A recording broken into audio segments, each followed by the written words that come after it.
పడుతున్న కష్టాలే చూస్తున్నారు కానీ ఈ కష్టాల వెనుకున్న గొప్ప ఆధిక్యత, రాబోతున్న ఆశీర్వాదకరమైన జీవితాన్ని వాళ్ళు ఎవరూ చూడలేదు. ఎస్తేరు చూడలేదు, అబ్రహాం చూడలేదు, యోసేపు చూడలేదు, నా బతుకు నేను కూడా చూడలేదు. నేను చాలా ఏడ్చుకున్నా నా పరిస్థితులను బట్టి. కానీ దేవుడు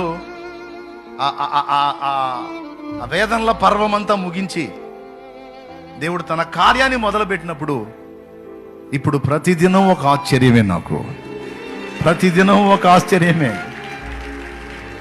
ఎన్ని రీతులు స్తుతించాలో, ఎంత మయంపరచాలో కూడా అర్థం కావట్లేనా. నా జీవిత కాలం స్తుతించినా సరిపోనంత కార్యాన్ని నా పట్ల ఆయన జరిగించేసి, అందుకే పాడుకున్నా, వేణోళ్ళ కొనియాడినా నా ఆశయే తీరదే.